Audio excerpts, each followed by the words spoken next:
went black. It was all pervasive. It was never ending. The smell of sulfur. We started running home. We ended up getting caught in it. Todos los árboles quedaron sin hojas. It actually covered the sky. It totally blocked out the sun.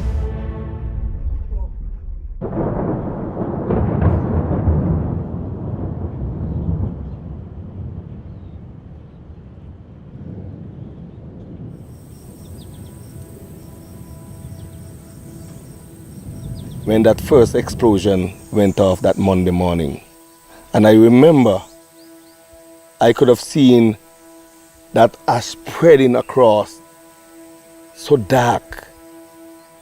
If the ash cloud is coming towards you, you can see it just darkening as it comes. It just killed all light. And that causes huge problems in people driving, people trying to move, people trying to evacuate. It causes people to panic. People having a little bit of scream, you know, and then a whole chatter starts and everybody was wondering, hey, is this a big one? It was raining mud, and we tried to drive. The windscreen wipers couldn't clean the ash and mud off the windscreen, so we drove home, opening the driver's side door and just watching the roadside curb. And it went from raining mud to raining sand to raining stones. And at midnight we were thinking, is it ever going to stop?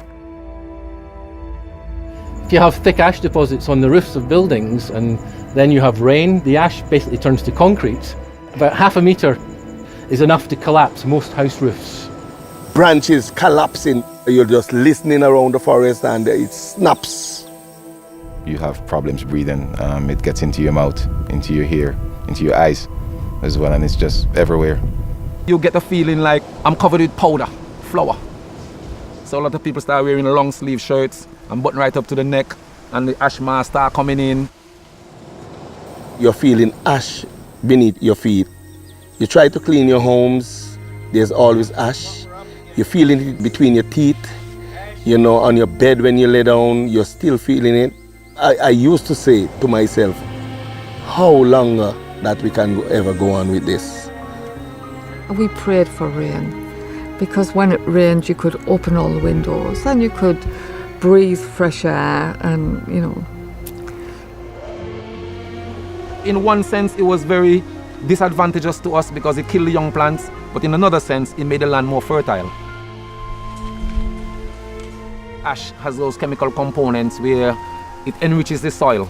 So we have to say we live with it and we live through it. It was a blessing in disguise and it was not also a blessing. But with the ash comes fertility. So a lot of farmers were glad also.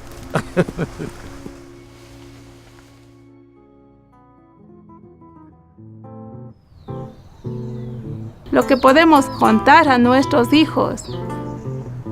¿Cómo ha sido, por ejemplo, lo que ha botado la ceniza? ¿Cómo ha sido la misma erupción al botar la lava? Es algo bonito, pero que tengan mucho cuidado si están cerca.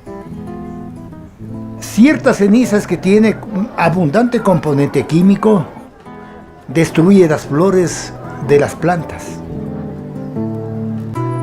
Y al destruirlos, no hay cosecha.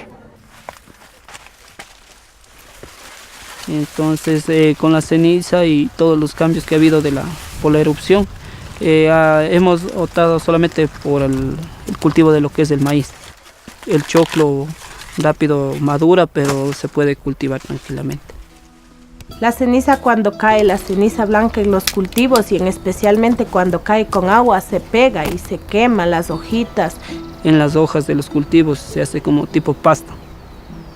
Hay que limpiar con ramas y todo eso, pero igual no se puede limpiar por completo. Hay que cambiar para sobrevivir, hacer cultivos de ciclo corto. La cebolla aguanta es por lo que son como tablitos y no da lugar a sentarse en la ceniza. Eso nos pasó en la erupción y cayó en nuestras casitas y quedamos sin ellas porque era todo colapsado totalmente y no nos soportó en este caso lo que es de ternir, teja, nada de eso, sino solo quedaron las casitas de losa.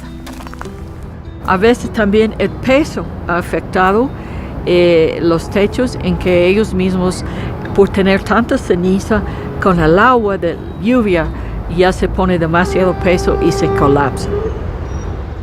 Hay que cuidarse del ambiente. Tenemos que protegernos.